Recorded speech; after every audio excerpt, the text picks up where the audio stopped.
बोलो। कभी कभी सांसारिक जीवन में ऐसा समय आता है, हाँ तो मन विचलित होने लगता है। ठीक है, उस समय भगवान शंकर याद आते हैं सही और है। उनके कृपा से उस समय शांति मिलता है। और क्या करे, जो जब विचलित मन हो उस समय हरि के चरण में मन लगे। देखो, मन विचलित सबका होता है, बस अपने मन को कंट्रोल करिए। मन को कंट्रोल कैसे किया जाए? प्रैक्टिस के द्वारा।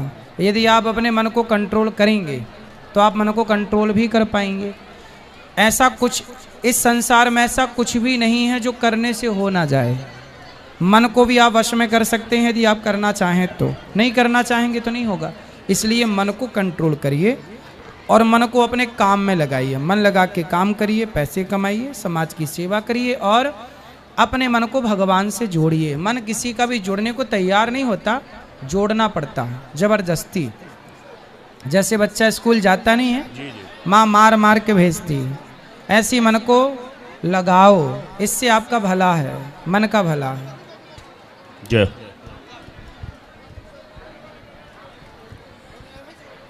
गुरुदेव के चरणों में कोटि कोटि प्रणाम। जी मैया, राधे राधे। राधे राधे। जी, मैं ये बोल रही थी, मैं अभी वृंदावन आई थी आपके पिछले वीक में, तो आपने प्रश्नोत्तरी में एक प्रसंग बताया था, जो आपने बोला कि मैंने बचपन में मछुआरे की मछली को चुप चुप 2-4 डाल दिया पानी में। ये मुझे सुन के याद आया कि आपने बताया था कि सबरी की जब बारात आने वाली थी तो उसके लिए बकरे रखे गए थे। तो उसे जब पता चला तो वो छोड़ के ऋषि आश्रम में चली गई और उनको राम के रूप में भगवान आए और आज हमारे लिए आप राम बन के प्रकट हुए, क्योंकि आपने उस वक्त मछली को बचाया। भगवान जब आप किसी का भला करते हैं ना तो भगवान आपका खूब भला करते हैं। यही सही है, ये आशीर्वाद कभी खाली नहीं जाता। ये बहुत अच्छा लगा, आज हमारे लिए आप प्रकट हुए हैं ना राम बनकर। भगवान सुखी रखें आपको। धन्यवाद माँ। बेटा, ये आने जाने वालों को बोल दो कि एक बार चले जाओ, बार बार ना निकलें, यहाँ वहाँ ना जाओ, है ना, व्यवधान पैदा होता है। जहाँ हो वहीं बैठ जाओ शांति से। जिनका प्रश्न है केवल वो अपने हाथ उठाएंगे, बाकी सब बैठे रहेंगे। हेलो जी सर, मेरी जो माँ है और मेरे पापा इतने परेशान रहते हैं कि उनको हम देख करके हम क्या करें हमको पता नहीं चलता है। किस बात से परेशान है? मेरे पापा जो है बहुत ज़्यादा ड्रंकर है, बहुत ज़्यादा ड्रिंक करते हैं और माँ को बहुत ज़्यादा तंग करते हैं। तो क्या करना चाहिए? कहाँ हैं आपके पिताजी? मेरे पापा यहाँ पे नहीं है। तो आप ले आना, एक आध दिन कल ले आना तो हम बात कर लेंगे उनसे, ठीक है? ले आना, बात कर लेंगे। क्योंकि शराब पीकर देखो तो यहाँ बिहार में तो शराब नहीं बिकती ना, कहाँ पा जाते हैं शराब? मतलब हमको उतना नहीं पता है, लेकिन पापा जो है मतलब उनका स्थिति देख के मम्मी को डांटते हैं। मतलब क्या करें हम समझ नहीं पा। हम सोचते हैं कि हम खुद कमाएंगे, उसके बाद मम्मी पापा को ध्यान देंगे। हम चाहते हैं कि मेरे पापा बीमार ना पड़े। कोई बात नहीं, आप कमाओ, मन लगा के काम करो और पिताजी को बोलो कथा सुना करें। कथा सुनेंगे, धीरे धीरे सत्संग करेंगे तो कुसंग समाप्त होगा। सत्संग करने से ही कुसंग मिटता है, ठीक है? चिंता ना करो।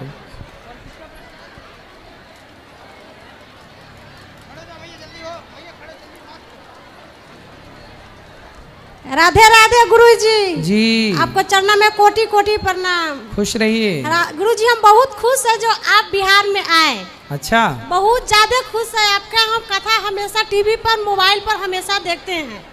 खुश रहिए। बहुत खुश है गुरुजी, आपको हम क्या कहें, बहुत ज्यादा खुश है। कुछ कहो।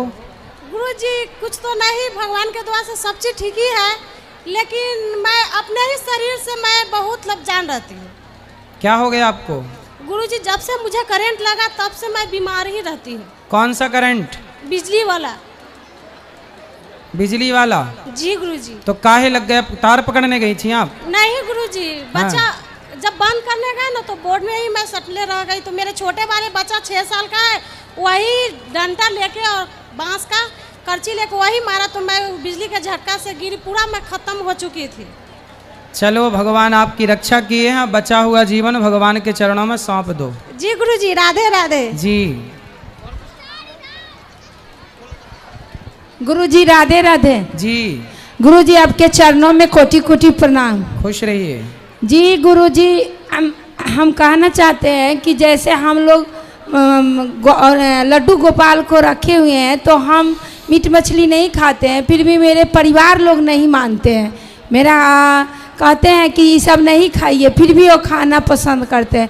आप ऐसा दया दृष्टि दिखाइए, ऐसा करिए कि वो भी ये सब अभक्ष भोजन नहीं करे तो और अपनी गुरु की सेवा में लड्डू गोपाल में लगे। कथा सुनते हैं वो? जी हम सुनते हैं। नहीं, वो जो मांस खाते हैं वो सुनते हैं कथा? हाँ, थोड़ा बहुत गुरुजी सुनते हैं, पर वो बात नहीं मानते। हम जो भी कहते हैं वो भी उसका पालन नहीं कर पाते हैं। तो आपकी बात नहीं मानते? जी नहीं। तो कथा सुनवाओ उनको, बात मानने लग जाएंगे। जी कहते हैं तो कहते हैं कि ये सब इसके लिए टाइम होना चाहिए, हमारे पास टाइम नहीं है। मछली खाने के लिए टाइम है, कथा सुनने के लिए टाइम नहीं है। जी ऐसी दया दृष्टि दिखाइए, लड्डू गोपाल की, राधा रानी की ऐसी दया हो कि उन खुश पर रहिए, कृपा उनको ले दृष्टि। आओ कथा में। अभी कथा हम सुनाने आए हैं तो सबको लाओ, हर गलत से गलत व्यक्ति को कथा में लाओ, शराबी को लाओ, मांसाहारी को लाओ। जब कथा सुनेंगे तब ना सुधरेंगे, सुनेंगे ही नहीं तो सुधरेंगे क्या? जी चलो जी गुरु जी चरणों में प्रणाम। सुखी रहिए। दो राधे राधे गुरुजी। जी प्रणाम। गुरुजी, जब हम लोग छोटे थे तो हमारी मम्मी आई है यहाँ पे, वो हम लोग को बताई कि अनिरुद्धाचार्य बाबा हैं, इनका कथा सुनो। और हमेशा टीवी पर सुनती थी, साधना टीवी पे देता था। और हम लोग को 3 बहन 1 भाई हैं, अभी 2 बहन 1 भाई और मम्मी और मेरी सास और मेरी एक बेटी है, वो भी आई है। और सुनते हैं, बहुत अच्छा लगता है। गुरुजी अभी बहुत खुश हैं आपसे मिलके, बहुत यकीन नहीं हो रहा है कि आपके सामने हैं गुरुजी। हमारे पापा बहुत लोग से बात करवा के यहाँ सामने में लाए हैं और हम बहुत कथा सुनते हैं, अच्छा लगता है। और आपका बहुत सारा भजन भी हमको याद है, मन में बसा के तेरी मूर्ति, आरती भी याद है, बहुत सारा गाना भी याद है। खुश रहिए, सुखी रहिए। और मेरी सासू माँ हैं, उनको भी हम लेके आए हैं। वो घर के काम काज में नहीं सुनना चाहती हैं, चाहे व्यस्त थी, अभी जबरदस्ती उनको भी लेके आए हैं। खुश रहिए, सबको सुनाते रहिए। और किसी का प्रश्न है? इस तरफ प्रश्न आध्यात्म जगत से जुड़ा हुआ हो तो प्रश्न करिए, जिससे सबका भला हो। बस राधे राधे गुरुजी। जी आपके चरणों में कोटि कोटि प्रणाम। जी आज आपसे बात करके बहुत खुशी हो रही है, जो हम बता नहीं सकते हैं। हम मोबाइल पे, फोन पे, टीवी पे आपका कथा देखते हैं, सुनते हैं। और मैंने शिव को गुरु बनाया है, लेकिन फिर भी आप भी इतने अच्छे अच्छे बात कहते हैं, जो सुनाते हैं, बहुत अच्छा लगा। हम यहाँ भी भागे भागे चले आए आपका ये प्रवचन सुनने के लिए, कथा सुनने के लिए। आपसे आध्यात्मिक क्षेत्र का एक प्रश्न है कि ये आध्यात्मिक क्या होता है, आध्यात्मिक किसको कहते हैं, ये बस आपसे सुनना है मुझे। देखो, ईश्वर से जुड़ना ही, समाज की सेवा करना ही आध्यात्म है। सीधी सरल भाषा में आध्यात्म की परिभाषा है कि अच्छे कार्य करना, समाज की सेवा करना, भगवान में मन लगाए रखना। सब कुछ ईश्वर कर रहे हैं, हम कुछ नहीं कर रहे। इस सोच का नाम, इस विचार का नाम आध्यात्म है। जी एक और प्रश्न है आपसे। वैसे आपको देखकर जो बहुत प्रश्न था सब भूल गई हूँ, आपके बाकी बता नहीं सकते। हाँ, एक और प्रश्न है कि लोग बोलते हैं कि गुरुजी का कथा वचन सुनने जाते हैं, गुरु बनाए हैं, और फिर भी घर पर वही गलत काम करते, गलत काम नहीं छूटता है। जैसे गाली देना, ये सामाजिक जो ये गलत चीज़ें हैं, मतलब आपको देख के मैं व्यक्त नहीं कर पा रही हूँ कि जो लोग गलत क्यों करते, कथा प्रवचन सुनते हैं फिर घर जाके वही काम करते हैं। तो लोग ऐसे भी बोलते हैं, तो आपके बारे में कोई कुछ बोलते हैं तो मैं मतलब बहुत ये हो जाती हूँ और आपके ही साइड में बोलने लगती हूँ। तो सब बोलते हैं कि ऐसा है। देखो, लोग ना सत्संग करते हैं थोड़ा, कथा सुनते हैं थोड़ी, और कुसंग करते हैं ज़्यादा। जी। तो जो कुसंग ज़्यादा करेगा तो कुसंग का ही असर होगा। इसलिए कहते हैं कुसंग का त्याग करके ज़्यादा से ज़्यादा सत्संग करेगा, तब जाके सत्संग उस पर प्रभावी होगा। लोग कहते हैं ना, कथाएं सुनते हैं फिर भी सुधार नहीं हुआ, परिवर्तन नहीं हुआ। क्योंकि आपने सत्संग तो किया कम। अब जैसे कैकई मंथरा की बात सुन के और मंथरा का कुसंग पाकर बिगड़ गई कि नहीं? जी। मंथरा का कुसंग पाकर कैकई बिगड़ सकती है, तो समाज का कुसंग पाकर कौन नहीं बिगड़ सकता? को ना कुसंगति पाए न साही। तो कुसंग ज्यादा है बेटा। अब हम बिहार रोज तो आते नहीं, ना तो लोग रोज कथा सुनते हैं। यदि रोज कथा सुने नित्य नियम से, जैसे भोजन नित्य, पानी नित्य, ऐसे कथा नित्य सुने, तो उनके जीवन में सुधार बदलाव जरूर होता है। जो नित्य सुनते हैं उनके जीवन में परिवर्तन होता है। लेकिन जो आज सुन लिए फिर कभी कई महीनों बाद सुने, इसमें सत्संग का प्रभाव नहीं चलता, क्योंकि कुसंग हावी है ना। इसलिए कुसंग के प्रभाव को कम करिए, सत्संग के प्रभाव को बढ़ाइए, सत्संग ज्यादा करिए, तब सत्संग प्रभावी होगा। शराब को कोई मुंह पे रखे और थूक दे तो क्या शराब का नशा लगेगा? शराब पीने वाला जब तक गले के नीचे शराब ना उतारे तो क्या शराब का प्रभाव होगा? फिर शराब भी जब उतरती है भीतर तब उसका असर होता है। कथा भी जब हृदय में उतरेगी तब उसका प्रभाव होगा। कथा उतरेगी ही नहीं तो प्रभाव क्या होगा? आज लोग कथा उतार ही नहीं पाते जीवन में। इसके लिए सत्संग की अधिकता चाहिए। प्रणाम जी। ये मैया को तो क्या कह रही है मैया? हाँ, देना भी। हाँ दे दो। हाँ चलो बात कर लो। बोले सब बैठ जाओ आगे से। गुरुजी राधे राधे जी। आपके चरणों में मेरा सादर प्रणाम। गुरुजी मेरा ये प्रश्न था कि आपने कहा कि ईश्वर मतलब हमारे लिए सब कुछ हमारे ईश्वर है। ये तो मैं भी मानती हूँ कि हम लोग के लिए सब कुछ हमारे ईश्वर है, लेकिन हमने आज तक ईश्वर को देखा नहीं है। मेरे लिए तो मेरे माँ बाप ही मेरे ईश्वर हैं, तो क्या ये सही है? आपने कहा हमने ईश्वर को नहीं देखा, सबने ईश्वर को देखा है बेटा। आपके जो माँ हैं, आपके जो पिता हैं, वही ईश्वर हैं, वही भगवान हैं। ठीक है, हमें अपने माँ बाप को ही भगवान मान के उनकी सेवा करनी चाहिए। आपने कहा कि हमने ईश्वर को नहीं देखा, देखा सबने है, पहचाना नहीं है। दुर्योधन ने भी कृष्ण को बार बार देखा था, लेकिन वो देख करके भी क्या कहता, ये तो ग्वाला है। शिशुपाल ने तो कई बार देखा कृष्ण को, पर गालियां देता था। तो जरूरी नहीं है कि ईश्वर को देखने वाला ईश्वर को पहचान ले। रावण ने भी राम को देखा, क्या रावण पहचान पाया? विभीषण पहचान गया नहीं। उसी तरह अर्जुन पहचान गए, दुर्योधन नहीं पहचान पाया। इस भीड़ में भगवान हैं, आपके रूप में, इनके रूप में, माँ के रूप में, सर्वत्र जो दिख रहा है। अच्छा ये बताओ जी, घड़ा दिखता है कि माटी दिखती है? घड़ा दिखता है। घड़ा, पर घड़े में है क्या? माटी। क्या माटी के सिवा कुछ है? नहीं। घड़ा नाम का कुछ होता है? नहीं। यदि घड़ा से माटी हटा दी जाए तो क्या घड़े में घड़ा रह जाएगा? नहीं। माटी ही है, पर व्यवहार में उसे घड़ा कहा जाता है। उसी तरह संसार नाम का जो कुछ भी दिख रहा है भगवान ही है, जिसे आप संसार कह रहे हैं। भगवान को ही माता पिता कहते हैं। जैसे माटी को घड़ा कहते हैं, माटी को क्या कहते हैं? घड़ा कहते माटी हैं। के एक आकार को घड़ा कहते हैं। उसी तरह ईश्वर के अनेक रूप हैं, चींटी से लेकर हाथी तक सब में वही ईश्वर है। इसलिए हमारे यहाँ कहते हैं सर्वम खलविदम ब्रह्म सीय राम मैं सब जग जानी। सब में ईश्वर को देखना चाहिए, सब में अपने आराध्य का दर्शन करना चाहिए, और कभी नहीं कहना चाहिए कि हमने ईश्वर को नहीं देखा। हर जीव जंतु में अपने परमात्मा का दर्शन करो, सब में वही है, उसके सिवा कुछ नहीं है। अच्छा एक बात बताओ जी, आपके भीतर ईश्वर है या नहीं? हाँ है। यदि ईश्वर निकल जाए हमारे भीतर से तो हम मर ना जाएंगे? जी। इसका मतलब है आप भी ईश्वर हैं, जी। ये भी ईश्वर हैं, जी। सब में ईश्वर हैं। इसलिए ये कहना कि हमने ईश्वर को नहीं देखा, देखा है, बस पहचानना। जी। ठीक है जी, धन्यवाद। प्रहलाद जी ने खंबे में भगवान को पहचान लिया, नामदेव जी ने कुत्ते में भगवान को पहचान लिया, एकनाथ जी ने गधे में भगवान को पहचान लिया। बस पहचानना है। ठीक है गुरुजी राधे राधे।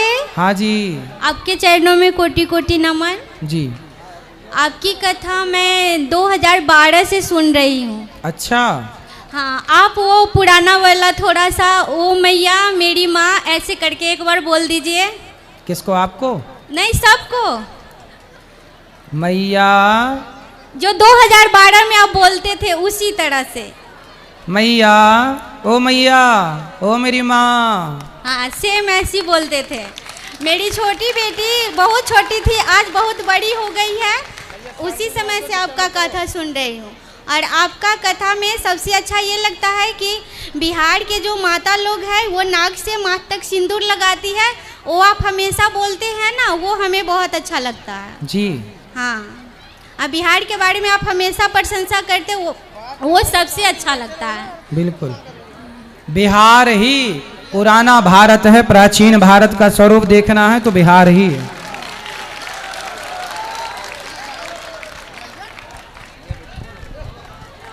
गुरुजी राधे राधे, प्रणाम। हाँ। अपने के चरणों में। हाँ मैया, हम 5 साल से अपने के इंतजार कर रही है।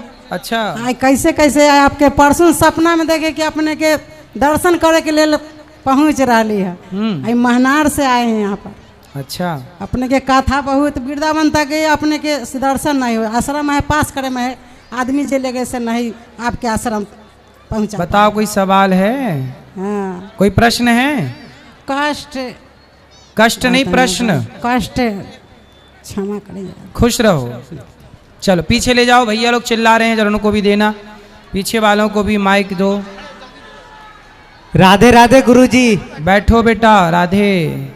आपसे एक मेरा प्रश्न तो नहीं है, लेकिन चालू करा रे छोरा, इसको अच्छा चालू कर। हाँ, मेरी एक माँ जो है, प्रत्येक माँ की एक प्रश्न है जो अपने बच्चों के लिए परेशान रहती है, उसी तरह मेरी माँ भी परेशान रहती है गुरुजी। क्यों?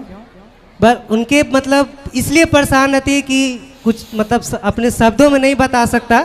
आज तक मतलब मेरा जन्म जो हुआ, मैं अपने पापा को नहीं देख पाया। अच्छा, मतलब ऐसा मेरा दुर्भाग्य है जी। शायद मेरे में भी कुछ कमी होगी, तभी मैं अपने पापा को नहीं देख पाया। नहीं, कमी अमी कुछ नहीं है बेटा, ये तो देखो होता है, कई बार ऐसा संयोग होता है। मेरी माँ को बस आप एक समझा दीजिए कि जो भी होता है सब भगवान के, श्री कृष्ण के कृपा से ही होता है, मनुष्य के चाहने से कुछ नहीं होता है। सही है। बस मेरी माँ हमेशा परेशान रहती है कि मेरे बच्चों को जॉब हो जाए, मेरे बच्चों को ये हो जाए, मेरे बच्चों को अरे भाई वो हो जाए। सुनो, जॉब वॉब ना करना, मन लगा के मेहनत करो, काबिलियत लाओ और जॉब लेने वाले नहीं, जॉब देने वाले बनो। सो थोड़ा विचार बदलो। बस मेरी माँ को यही चीज समझा दीजिए गुरुजी, बस वीडियो के माध्यम से। बता तो दिए कि आपको जॉब लेने वाला नहीं बनना, क्या बनना है?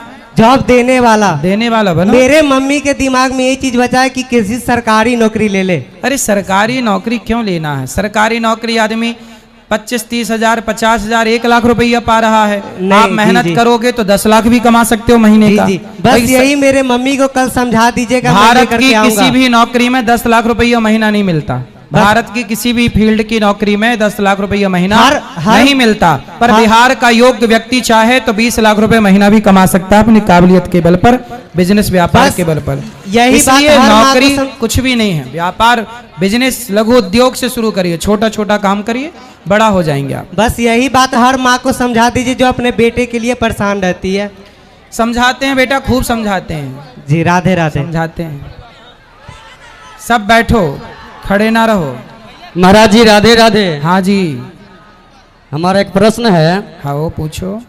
हम और आप कहते हैं कि हर एक माँ और पिताजी ईश्वर होता है, माँ बाप ईश्वर होता है। सही है। लेकिन मैंने अपने समाज में देखा है कि माँ अपना प्यार पाने के लिए अपने बच्चों को मार देती है। कैसे मार देती है? मार के चली जाती है। कहाँ मारती है माँ? देखिए, अपने बेटों को मार देती है, अपने बेटी को मार देती है, सूटकेस में बंद करके फेंक देती है। सही कह रहे हैं। कलयुग है। वैसे माँ भी ईश्वर के समान है? नहीं है, नहीं है। कहते हैं ना, पूत कपूत सुने हैं पर ना माता सुनी कुमाता, पर कलयुग में कुछ माता कुमाता हो गई, ये बात सही है। तो फिर गुरुजी ऐसे माँ को हम क्या कहें जो अपने बच्चों को मार देती है? ऐसे माँ को माँ कहने का अधिकार ही नहीं है, उसने अपने को माँ कहलाने का अधिकार ही नहीं रखा, वो माँ थोड़ी है। तो फिर मैं क्या कहूँ उनको? तो आपके साथ ऐसा हुआ क्या? नहीं, मैंने अपने समाज में देखा है। देखो होता है, कुछ लोग होते हैं, लेकिन इसका अर्थ ये नहीं है कि हर माँ पर हम उंगलियां खड़ी करें। होती हैं कुछ स्त्रियां, वो स्त्रियां समाज में हैं कुछ मात्रा में, जी जी, लेकिन उनके चक्कर में हम माँ शब्द को कलंकित नहीं कर सकते ना। माँ तो माँ ही रहेगी, कुछ माँ है ऐसी पर सब नहीं है ना बेटा। और गुरुजी एक और प्रश्न है जी, कि जो पत्नी अपने पति का त्याग कर देती उनको क्या कहें? पत्नी पति का त्याग कर दी, हाँ तो उनको क्या कहें हम? तो आपकी पत्नी ने तो नहीं किया? नहीं नहीं, मेरी पत्नी ने नहीं किया है। फिर किसके बारे में पूछ रहे हो? मैंने अपने पड़ोसी के बारे में पूछ रही, जिन्होंने उनको देखा है। तो आपकी पड़ोसी को छोड़ के भाग गई? जिन्हें मैंने देखा है, उनका पति आंख से अंधे हैं, हाँ, और उनको त्याग करके बड़े शान से जीती है। अच्छा, तो जब शादी हुई थी तब नहीं देखा था कि अंधा है? नहीं, कि नहीं? तब वो नहीं थे, तब अंधे नहीं थे। तब अंधे नहीं थे। जब अंधे हो गई उसके बाद उनका परित्याग कर दिया। हाँ, ऐसी पत्नी के बारे में लिखा है कि वह घोर नरक जाएगी, जो अपने पति अंध बहिर क्रोधी अति दीना, ऐसा हूँ पति कर किए अपमाना, नारी पाव जमपुर दुख नाना। नाना प्रकार का कष्ट पाती है जो स्त्री अपने पति का परित्याग करती है। लेकिन भक्ति तो बहुत करती है, खूब सी चर्चा करती है। कितना भी भक्ति करे जी, है ना। आप गंगा में नहाओ, जाके नाले में नहा लो, तो गंगा नहाने का कोई अर्थ नहीं है। आप भक्ति करो और अपने पति का परित्याग कर दो। ऐसी नारी को यमराज यमपुरी जाना ही पड़ेगा, नरक भोगना पड़ेगा, कोई चर्चा ना बचा पाएगी उन्हें। जी बहुत बहुत धन्यवाद गुरुजी, मेरे सवाल के। टोपी वाले भैया को दे दो जरा, फिर पीछे ले जाना। राधे राधे गुरुजी। हाँ जी, आपके चरणों में कोटि कोटि नमन। हाँ जी गुरुजी, मैं आपको गुरु बनाना चाहता हूँ। अभी देंगे मंत्र, 1-2 दिन बाद हम बता देंगे तारीख। तो रेगुलर आऊंगा मैं। आइए, स्वागत। ठीक है, प्रणाम। पीछे ले जाओ, वो पीछे टोपी वाले, हरी टोपी वाली को दे दो। शांत रहो बेटा, बोलो बोलो बोलो। लाइन हम बात। ये मैया आगे काहे खड़ी हो गई? मैया को किनारे करो। छोड़िए ना माइक, छोड़िए ना। हाँ, अरे बात कर लो लाला, बोलो। आचार्य जी प्रणाम जी। मेरा प्रश्न यह है कि आपकी हर सभा में गौ हत्या बंद हो, सही है, यह बोला जाता है, तो इसके रिगार्डिंग आपकी संस्था क्या कर रही है? और हमारे हिंदू धर्म में ये बताया गया है, ठीक है, कि गौ हमारी माता है, ठीक है, तो इसके अकॉर्डिंग अगर कोई गौ की हत्या करता है तो उसको भी मार देना चाहिए? देखो, हम इसलिए कथाओं में कई बार सरकार से निवेदन करते हैं कि गाय को राष्ट्र माता का दर्जा होना चाहिए। गाय को राष्ट्र माता बना दिया जाए तो गौ हत्या का सवाल ही खत्म हो जाएगा। तो आपकी संस्था इसके लिए क्या कर रही है? और हमारे पास तो देखो 400 गौ माता है गौरी गोपाल गौशाला नहीं, में। नहीं उसकी बात नहीं और हो रही है। 125 नंदी हैं। हम सबको चाहिए क्या कि हम सब अपने घर पे 2-2, 4-4 गौ माता रखना स्टार्ट कर दें, अपने आप गौ हत्या बंद हो जाएगी। जब आपके घर में गैया होगी, आप फुटपाथ पे घूमती है तो लोग उठा के ले जाते हैं, उठाने वालों को गैया मिलेगी नहीं तो गौ हत्या होगी नहीं। और इस सवाल का भी जवाब दे कि जो गौ हत्या करता है क्या उसकी भी हत्या कर देनी चाहिए? क्योंकि हमारे हिंदू धर्म में उसको माता का दर्जा दिया गया है। बिल्कुल, गाय को मारने वाले को सरकार के द्वारा दंड देना चाहिए। सरकार उसे देखो, दंड किसी की हत्या करने का हमें और आपको तो सरकार ने परमिशन दे नहीं रखी, हम किसी की हत्या तो कर नहीं सकते, लेकिन सरकार को चाहिए कि जो गाय की हत्या करते हैं उन्हें फांसी की सजा होनी चाहिए। जो तो गाय आपकी संस्था इसके लिए कोई मुहिम चला रही है या नहीं? देखो, मैं सुनो जी, मेरी संस्था इतना बढ़िया मुहिम चला रही है कि मैं महाराष्ट्र के मुख्यमंत्री एकनाथ शिंदे जी से जब मिला तो मैंने कहा कि भैया आप मुख्यमंत्री हो, गौ हत्या बंद करो।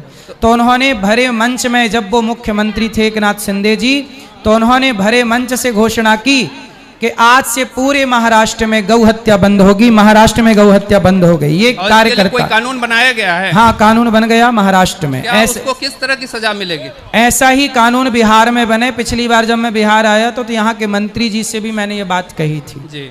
तो हम लोग कह सकते हैं, बाकी कानून बनाना सरकार का काम है। हम और आप कह सकते हैं, चूंकि हम प्रजा हैं, हम पावर में होते तो हम जरूर कब का बंद कर देते। Okay, thank you. खुश रहिए, खुश रहिए, खुश रहिए।